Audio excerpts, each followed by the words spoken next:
drivers and people working on public transport want some assurances that they're going to be safe.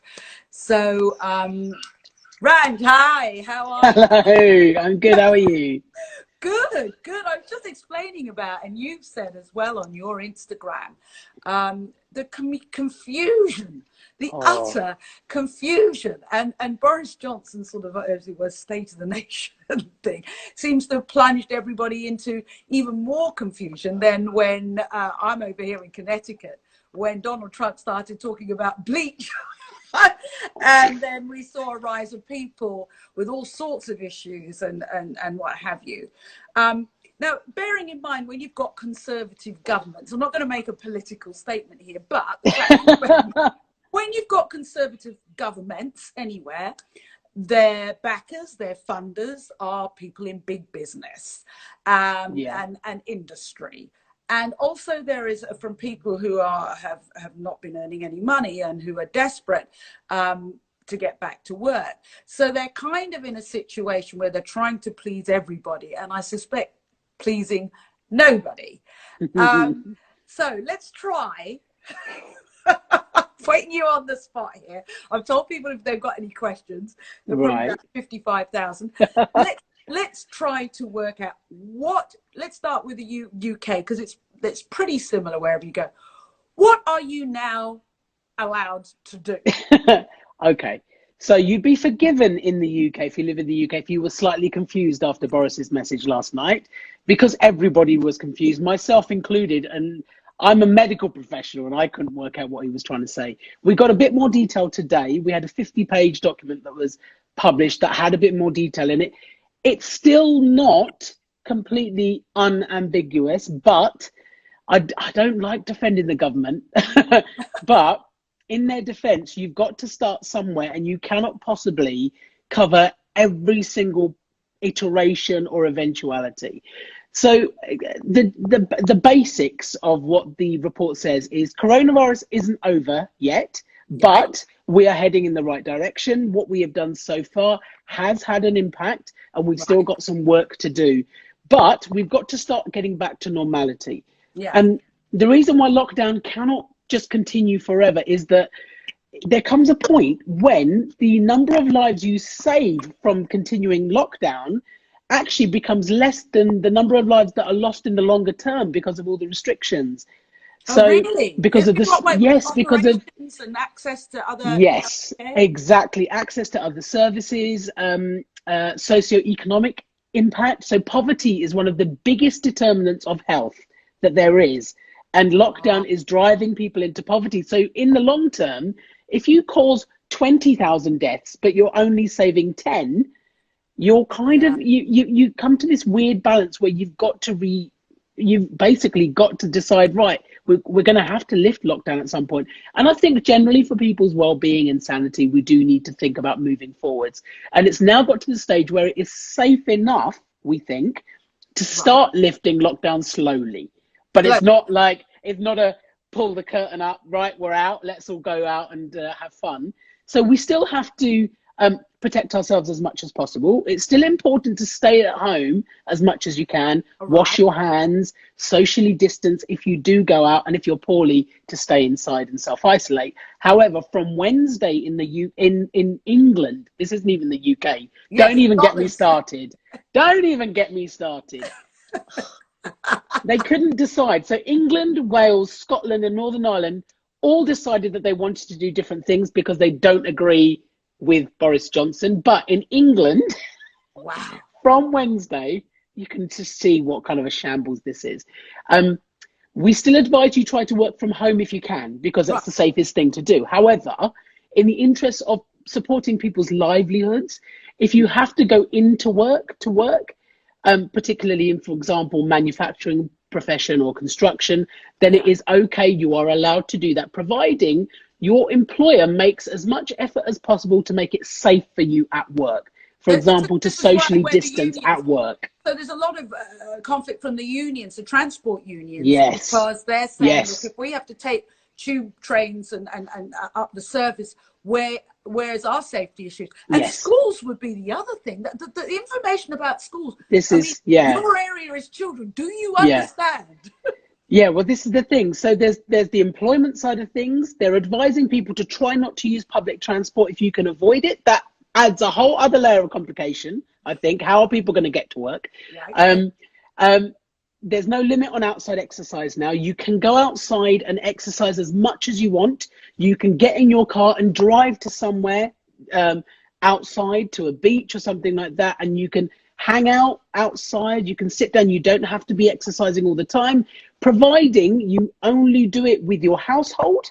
So, or you socially distance from anybody else that's not in your household, but you are allowed one non-household contact, providing you socially distance. So you can go out and meet a friend in the park if you want to, providing you socially distance.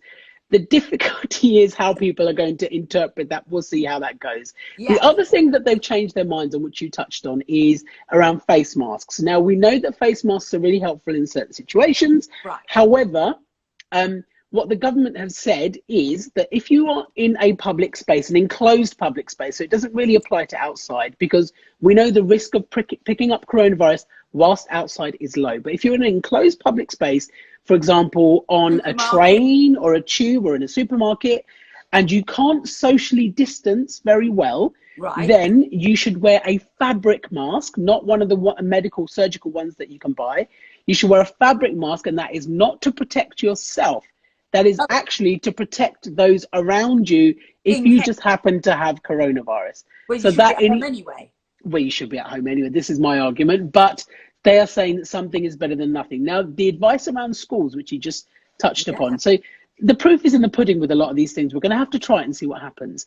So we know from looking at all the scientific evidence, and I've looked at the studies myself as well, we know that children are still at the lowest risk from coronavirus. Even if they get it, they don't tend to get very poorly. There are a small number of children who have become very, very unwell. We're not sure what the relationship to coronavirus is there. We're trying to work that out, but that is a tiny number in the grand scheme of things. But what about teachers? What about the teachers, though? Well, this is the thing. So children themselves don't get that sick, but the evidence also shows that children don't spread it around.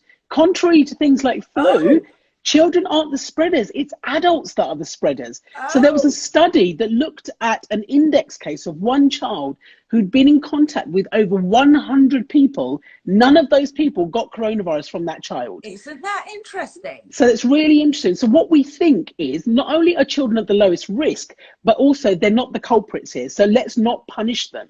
What we've got to do, maybe their viral load, if they get it, is much. The way they handle it is completely different. So that means that children don't put each other at risk, and they don't put teachers at risk, and they don't put other members of family at risk. So what we can do is let children start going back to school and getting an education, because that is important. That also means that parents can then go to work or resume work if they have to. Now, and they're going to phase that in. When we say children, what age children? What are we talking about? When does that? So when that stops being the situation that they get it in a milder form and they don't spread it. What age would that be? So what they're going to do is we're going to the steps from Wednesday are starting. So that's the working from going to work, avoiding public transport, going outside, wearing a mask, etc. We're going to see how that goes for the rest of May. If things are going well, if infection rates aren't soaring back up significantly, then in June we are going to phase in individual years of primary school. So that's 5-year-olds, 6-year-olds, 7-year-olds, 8-year-olds. Gradually they're going to start phasing in primary schools. And then eventually, providing that goes okay, hopefully most primary school pupils will be back at school. And primary school in this country is everything up until the age of 11. So that's a gradual phased in. It's not going to be everybody all at the same time. They are going to let certain years in. It will be very much a school dependent process. Parents will still, if they are worried, they will still probably be able to keep their children at home if they're significantly concerned, and they're not going to get punished for that. But I would wait and see what the rules are going to be around that. Don't quote me. All of those things like play groups, I suppose with playgroups with parents, the parents would have to socially distance and wear masks. This is between themselves. But otherwise, now the high school with all these exams coming up, and uni, usually people are starting uni. nothing really. Nothing has been said about those just yet. We are waiting on further guidance on that. They appreciate that people have exams coming up and very important ones. And then I think they are trying to work out how they are going to tackle that. And hopefully we'll have some information in the next coming weeks. The other thing to remember with kids is they don't have to wear masks at school because, again, they don't spread it. And children won't wear masks anyway, let's be honest. No, they wouldn't. And especially the under twos, there is no requirement for them to wear masks. In fact, for everybody, there is not a requirement to wear a mask. It is a consideration. Please consider wearing one if you want to, if you can, and providing you know how. And well, here in Connecticut, it's everybody. Whenever you go anywhere to like a supermarket in closed spaces and what have you. But we've got parks opening and they're asking you to wear masks in parks. You don't need to. This is the thing. It's ridiculous. That's the safest place is outside. If you're socially distancing outside. I think a lot of it's political. So here, remember, you can sue everybody at the drop of a hat. Yeah. So gradually things are getting back to normal and what the new normal. Yes. Now, as far as with work and employers, how do you do social distancing in an office? How do you do that? Well, what the government are basically issuing and have issued to some extent in the UK already is a COVID secure policy for employers, a set of instructions and guidance for employers to say, if you want to make your workplace COVID safe, these are the kind of things we recommend. So what people are installing are they're separating desks so they're a certain distance apart. They're installing plastic screens so that people aren't in air contact with each other quite as much. They're advising people not to do face-to-face stuff as much as possible.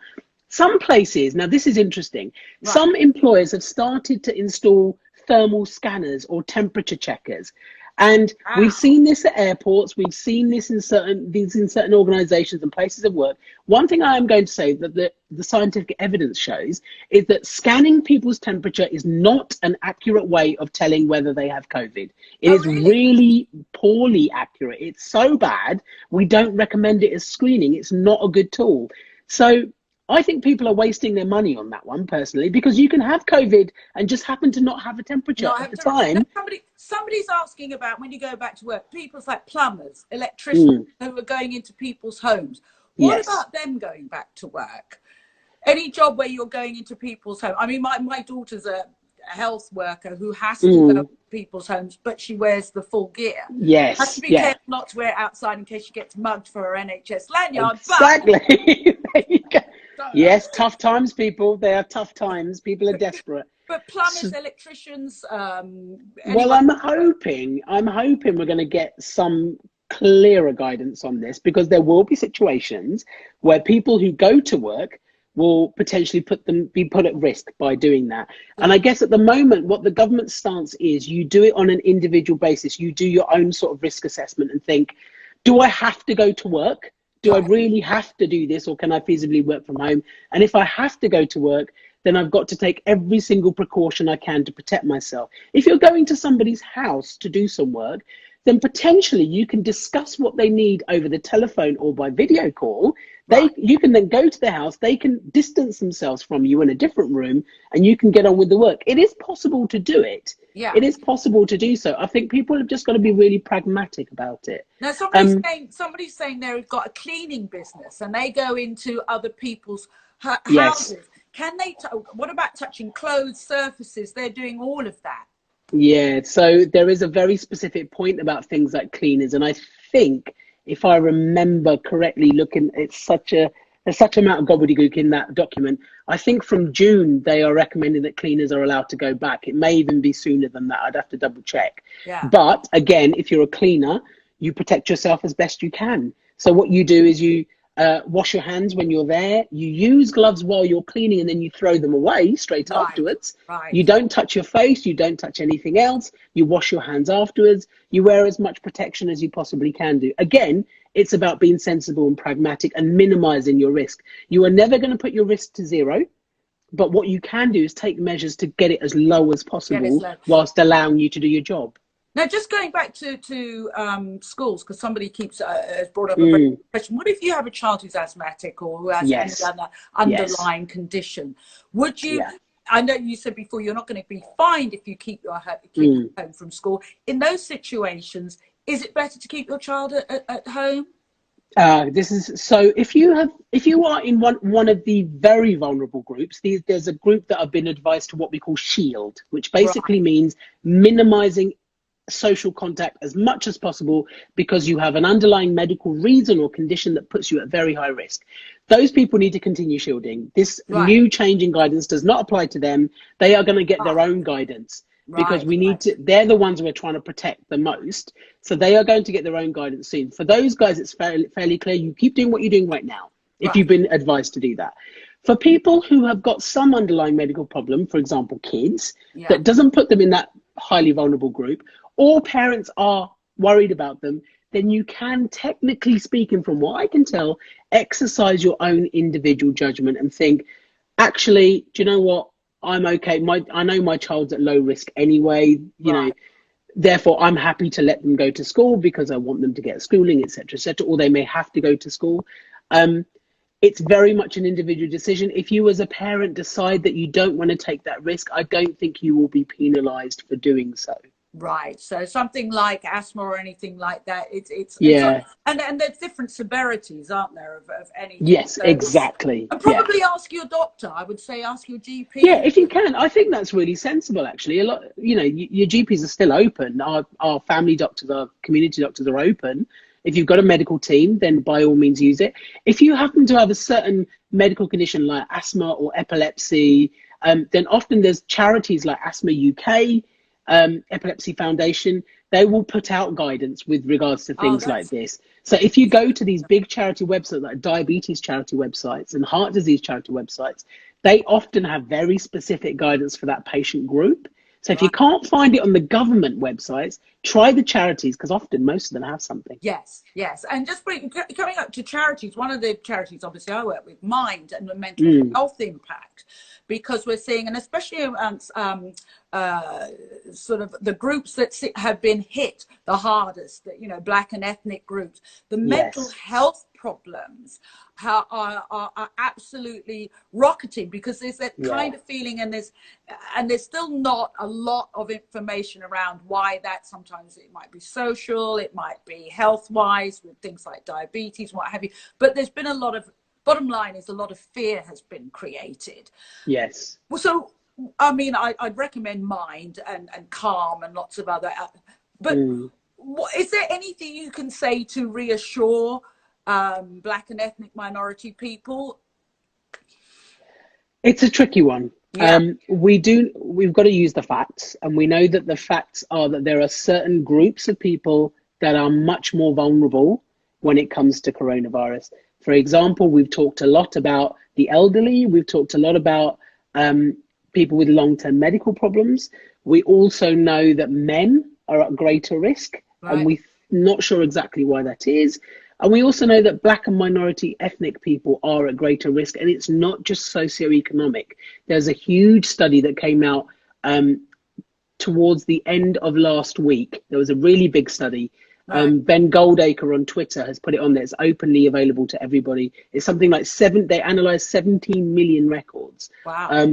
And what they found was that the disproportionate way that COVID affects BAME people can't be put down to socioeconomic factors, and it can't just be put down to other diseases that we tend to get, like diabetes and heart disease.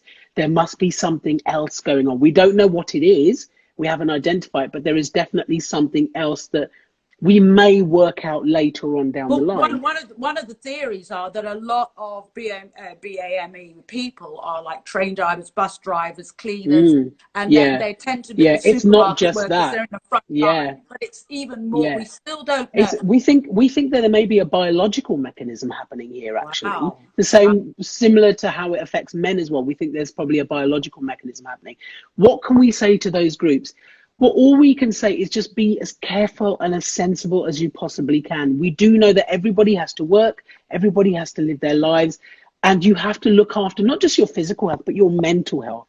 You've got to, there comes a point where if you are torturing yourself by being at home and locking yourself away because you are worried, you may be doing yourself more harm actually in the long term than if you just took a sensible, measured decision. Yes, In the you've got to UK, consider the mental as well as the physical. absolutely. Actually, what a lot of people don't know in the UK is that the advice around vulnerable groups in the UK, people are treating it as if it's a law. It's actually a recommendation. You don't have to. If you feel, for example, let's say you had terminal cancer. God forbid that doesn't happen, touch wood. But let's say somebody had terminal cancer. They've been advised by their GP or by their family doctor, you are extremely vulnerable. You should be at home shielding for 12 weeks. That person could turn around and say, well, I've only got 6 months or a year to live. What's the point in me shielding? And I'd much rather live my life and take a sensible decision and take the normal precautions and take my chances. So BME people and people with long-term medical problems may decide on their own individual responsibility to say, you know what, I'm not going to shield, but I will just take sensible precautions and take my chances. Now people are asking, can my kids bring it home to me? Your kids, truth is that kids can get coronavirus and kids can spread it around. The facts and the scientific evidence so far shows that when they get it, they don't get very sick. And when they get it, they don't tend to pass it on to other people. Grown-ups are the ones that are passing it up onto each other, not children. So that's very different to flu. In flu, kids are the super spreaders, which is why we have flu vaccination programs for school-age children, because we know they get poorly with it and they spread it to their family. We don't think the same is true for coronavirus. And again, it might be a biological thing. And babies, what about newborn babies? Do they come into that same group of they're not spreading because they're not around or doing anything, but are they safe? A lot of people who've, just got a newborn baby in the house. How safe is that baby?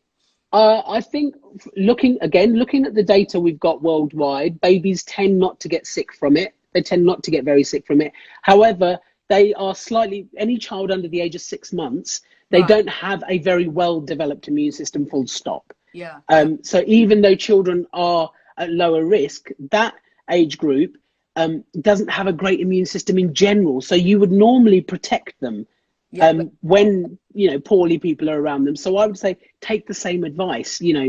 They're not immune to it. They're not going to be immune to it. And, they're still slightly vulnerable. So I would just be sensible with the little. So it's nursery school kids and the younger kids, they're okay. They're not this way. It's so great because they usually get such bad press. They get such bad press, but for once they're getting away with it.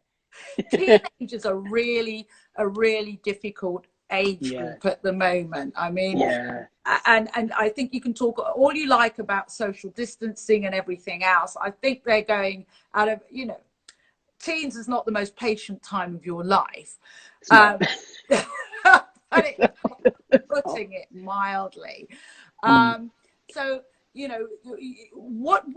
how do you get that across to teenagers? How do you do it with social distancing? Because people there have been cases where people call the cops. And we've seen how that, and and I know from somebody who's in the police here, tempers are really running high. If somebody calls the police or anything like that, the police, their tempers are running high because they're put in a dangerous situation every time they answer a domestic like that. They're saying that domestics and arguments tend to be far more inflamed at the moment. And that's something to remember. But how do you say to people, how do you not freak out that somebody's not social distancing? How do you deal with that?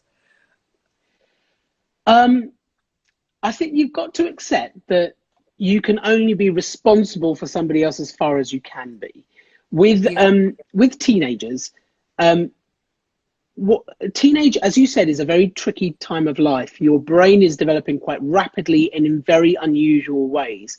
So what teenagers, because their brains actually develop at the back first and work their way forwards, the back controls your basic functions and the front bit controls all your emotional functions and your higher thinking. So you basically end up thinking with your emotions first and not thinking things through. And teenagers aren't deliberately trying to be difficult. Their brains just don't compute in the same way. They are naturally more risk taking because that's a natural evolutionary thing the teenage brain goes through. So give them a break. They don't quite get it. They don't quite get it the Yeah, same yeah. as us. And I suppose our job is just to explain it as much as possible. Give them a sense of responsibility that they are part of this. They're not immune to this. They are part of it as well. And they have a part to play in controlling it. But I think you can only go so far. I You think really I can. saw a great suggestion. I think it's a great suggestion with masks. There's some pretty zany masks online. Yeah. Getting teenagers to design their own masks and almost having competitions about who can come up with the grooviest masks and things like that. So they actually wear them and feel some kind of ownership. Yeah. And just teaching them the basics. The basics are far more important than any of the fancy stuff.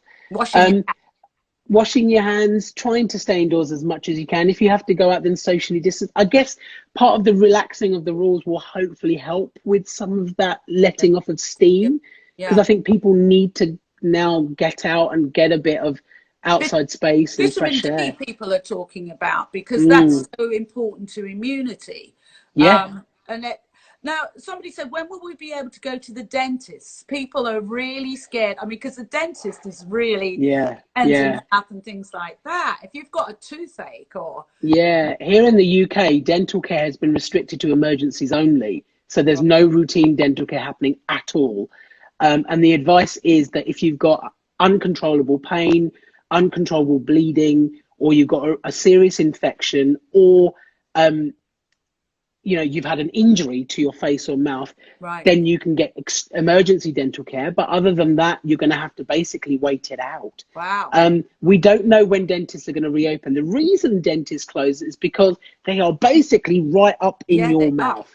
And they are at really high risk. So I'm hoping that as the levels of the infections drop in the community, it won't be May. It's really unlikely. Possibly in June, July time, we might start to see some more of those services reopen. I mean, we're going to see hair salons reopening in July. I wouldn't be surprised if at the same time, dental care started to come back in, routine dental care. But we'll just have to wait and find out. Like we just heard recently, and I don't know if this is true or not. Eyes. So I read somewhere there's a study that because of I think it's an enzyme or something in the eyes. There's some suggestion that the virus can get in through eyes. We've always known that the virus can enter your body through any mucosal surface. So mucosal surfaces are the inner lining of your nose, the inner lining of your mouth, the inner linings of your eyes and eyelids.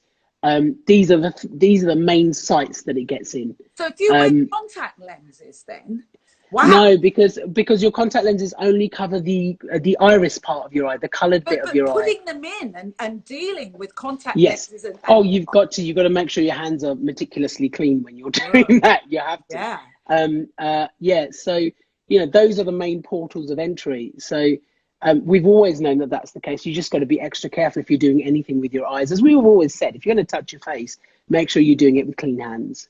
Now, somebody said they bought lots of surgical masks, and there's a suggestion that you don't do that because it takes them away from people like you. Somebody said, is there something wrong with them? The advice in the UK is don't buy surgical masks because we need to reserve them for healthcare staff and the people that really, really need to use them. Otherwise, you could deplete the healthcare system. Now, if you've got them, it depends what you mean by surgical masks, because there are various different types. They're not all manufactured to the same standard. And this was the problem in the UK. Many people may have heard, and indeed around the world, that we had lots of orders for personal protective equipment, PPE as we call it, gowns, masks, aprons, gloves, visors, etc. People were ordering from manufacturers across the world because everybody wanted them. The problem was when the orders were coming through, they were not of the required standard, and we were having to destroy them. There was a recent story of several 100,000 gowns from Turkey that were not fit for purpose. And this isn't, I've just mentioned Turkey as an example, but there are other manufacturers around the world that have been the same. We've ordered 1 million units of something and 100,000 have turned up. This has been part of the problem. So, and again, when people say, I've got a surgical mask, we do not know what standard that's been manufactured to. However, in light of the recent advice, if that's the only thing you've got to use, you may as well use it, because if they're saying cloth masks, then Yes, exactly. And with the cloth mask, if you are going to use a mask, any kind of mask, before you put it on, wash your hands. Right. Pop it on, and then once it's on, don't touch. Try not to touch it. Please try your best not to touch it. Then, after you've finished with it, if it's a disposable one, throw it away. If it's a Right. cloth mask, wash it. You're Every supposed to single wash it. time. Every single time you wear it, you should Really? wash it and dry it properly. And Somebody then suggested wash somebody your suggested hands when you take it off as well. somebody suggested toweling mask, but I would have thought towels, you know, made out of toweling, would they absorb To more? be honest, I don't know about the different types of fabric and how effective they're going to be. The main thing that any fabric mask is going to do is catch the drops that are coming out of your mouth. They're not going to Ah, stop virus coming in from the outside, potentially, but they will trap drops from you. So any fabric should really do that to some right, extent. right. Again, it's as we said before, masks help stop the chances of you passing it on to somebody else. So it's very altruistic to do that. Yeah, But yeah, the important thing is if you're taking it on and off, wash your hands, wash them and dry them after every use. That's what you should be doing. right. So people are still, I can still see questions coming up the things we because there is so much confusion. There I mean, is, yeah. I had my car washed the other day, Yeah. and so I felt evil. But then I wiped everything else down. Again, there are things like car washes and what have you. People are asking, are they safe? And I still think people don't understand that Yeah. the basics, as long as you follow the basics, even the Yeah. relaxing of the restrictions. I think, yeah, it's about doing essential. Try to keep things to the essential. If you're going to a car wash and you're sitting inside and the doors are shut and they're washing the outside, actually that's relatively safe because you're in your own little bubble. Yeah. You are not going to have close contact with anybody else. If they are going to clean the inside, then you need to be stepping out Yes. and maintaining your social distance. Let them clean it, all right, and then you. There's an argument to say that because they've actually cleaned it, Right. they should have cleaned any virus away. So the chances of you picking anything up from that are low. However, car cleaning and washing isn't an essential activity. If you really have to, clean the inside yourself. If you want to be really safe, clean the inside yourself and get the outside cleaned in a car wash as you normally would do. Yeah. Now, just because you're sitting inside. Somebody's been asking again, the plumber, his phone died. That's not going to be good. Ranj was saying, take precautions when you go inside. Just yes, and maybe plan ahead with the person. So I would plan ahead. Yeah, plan ahead, and same with electricians and anybody doing any work like that. Exactly. It's interesting that they said that building workers can go back, and I'm surprised that in the UK that they stopped because they're doing all the road work and what have you. And building workers don't tend to be on top of each other either, do they? No. So this is the thing. They tend to work outside. Yeah. They're at generally lower risk because they are outside. And also there comes a point where you've got to restart industry. Otherwise, it's going to have such a detrimental effect on your economy and people's livelihoods and their mental health that you end up with a bigger problem than you actually would have done had you just let people go back to work. Yeah. So again, they're at the lowest risk. So now, what they about should be able to go back. People are asking again, deliveries. Do they need to wipe them down? When we've been through this so many times, haven't we? Yeah. So we know that in ideal circumstances, coronavirus can live on stainless steel and plastic potentially for a day or two. Potentially. Which is why it's important to wipe surfaces around your house. On copper, it doesn't survive for longer than 4 hours. Oh, right. Not that people have copper lying around. No. On paper exactly. On paper and cardboard, it doesn't survive for any longer than 24 hours in ideal circumstances. Right. And most of the time, circumstances are not ideal. So what I would say is, if you're going shopping and you're bringing stuff into the house, or if you're receiving packages or mail, put it away, whatever you have to do to put the items away, and then wash your hands afterwards, because it is your hands that are going to do the transmitting. That's once you touch something and touch yourself, that's what's going to move it around. If you put everything away and then wash your hands, you've broken that chain. Yeah. And that's the most important thing to do. You don't need to wipe things down. Ranj, one of the areas I cannot see reopening are gyms, because you're talking about metal and steel. There is no way in a gym that you would be able to, well, even if you can, or let's say you can Well, social yeah, distance, all the yeah, equipment, it doesn't matter exactly. if you wear gloves, because I cannot see how, I can see gyms being the last to open. And you're right. You're absolutely right. They are in the last phase. So Yeah. in the UK, we've got them as phase 3, which is enclosed leisure spaces, including gyms. Because we know that gyms have a high throughput of people. Yeah. There's lots of hard surfaces, lots of sweat, all sorts of bodily fluids. They are potentially rife to spread things. They are going to, when they do open, it'll be in the later phases. And also they will have meticulous hygiene recommendations. So there will be distancing, and they should be cleaning every single machine before and after it is used. They're just going to have to do that. I think people will be glad that they reopen, and actually it would be good for a lot of people to get exercise, well, but we just say need to make sure we've got those. Yeah. those Park gyms. park gyms as well. Yeah. So I think, again, outside park gyms will be open first, because it's outside. Yeah. But I think it's what they don't want to do is have huge congregations of people. And this is the risk, isn't it? Gym classes. Yeah. I mean, you gym can't. classes, you can't. Well, I'm hoping they open my ice rink, because ice skating, they can limit the number. Yeah. We're not that's it. Potentially you can. So there's certain types of sport, like golfing, angling, whatever all sorts of stuff. Fishing. Providing there aren't lots and lots of people, technically ice skating, you should be able to go, providing the rink doesn't have a huge number of people. They have to limit the number of people on it. Yeah, and which is quite easy. Another question about Kawasaki disease in children, and you did mention that before, it's very rare, and they don't know what the link is.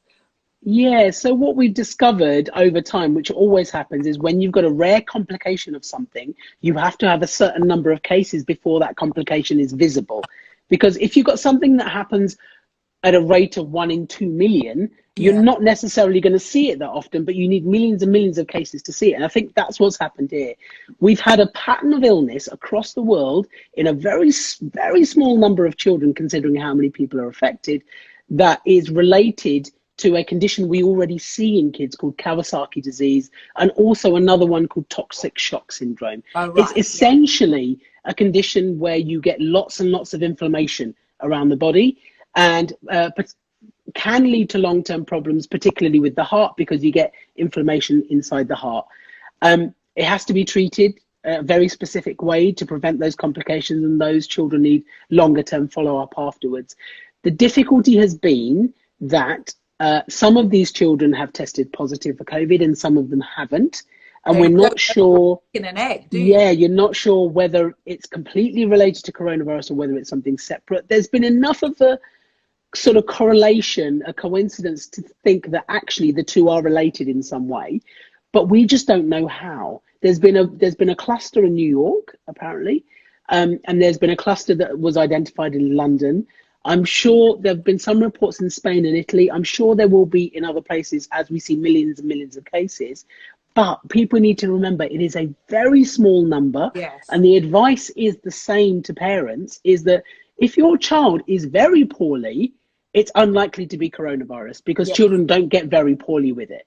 So you need to, if they've got a fever that's approaching 5 days or longer, and they're really poorly, and they've got skin rashes and things like that, and very unusual symptoms, take them to a doctor, because they need to get checked.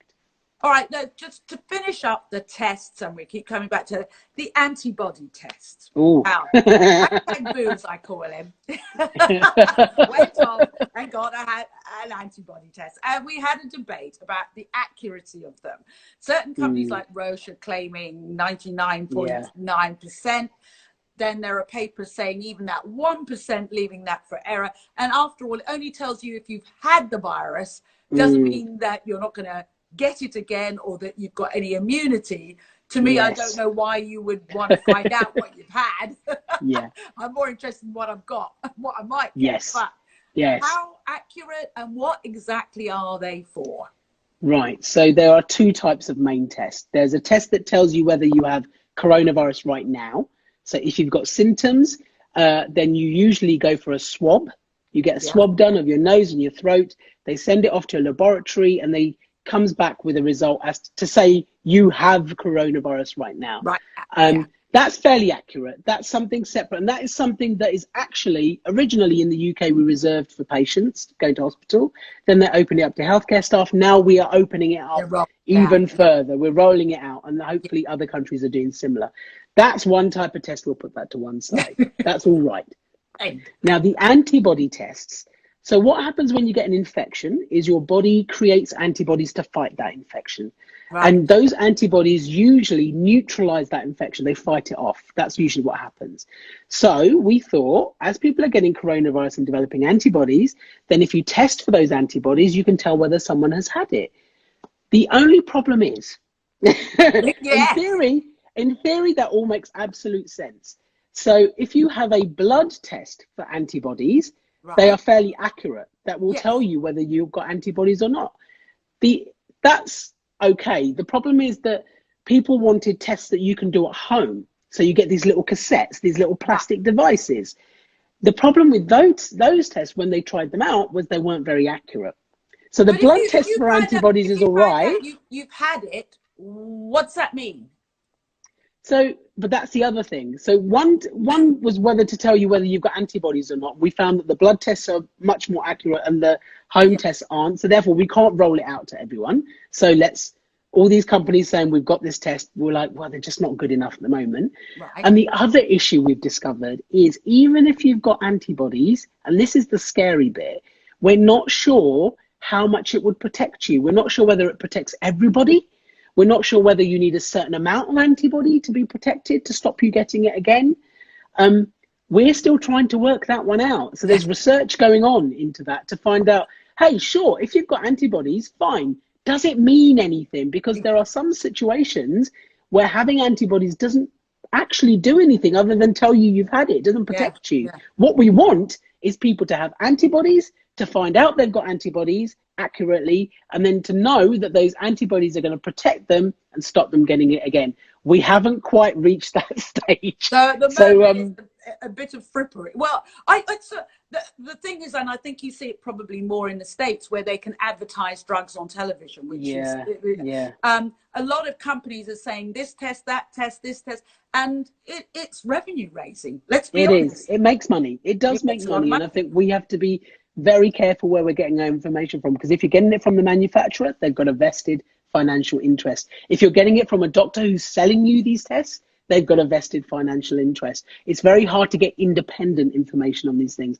There are some pharmaceutical companies that I think have gone quite a long way in developing some tests. AstraZeneca and Roche have reported that they have fairly accurate tests. We're still trying to find out if they are good enough. A good test of that is whether the UK government is using them, because we aren't going to spend our money on something that isn't working. We haven't got the cash. So, because we're offering it for free, so the government is not going to waste their money. So I would say if we haven't made it available freely, it's probably not good value for money. Right. Thank you, Ranj. Thank you again. Pleasure. We always get lots and lots and lots and lots of questions. Tons of them. And I knew after Boris had done his little speech that we would get even more. And there are websites in each country that people can go to and have a look at, even though, as you say, it might be a little bit confusing about how things are changing. And there'll be different advice in different regions and different countries, and internationally there will be different advice. Find out what is applicable to you in your specific location. And I think one really important bit of advice you gave for everybody who's got specific situation like diabetes or heart or troubles or epilepsy health, or asthma, and I include mental health. Pregnant women, go to the charity websites, the official websites. They're really, really good. The official charity, the big charity websites are usually pretty good at putting out very bespoke, helpful, useful information to those patient groups. And a lot of them do chat rooms and things like that with with people who are worried and can help out. Ranj, you've been brilliant as ever. Thank you. Lovely so to see much. you. Look after yourself. You too, and I'll see you again soon. See you again soon. Bye bye. Take care. Bye.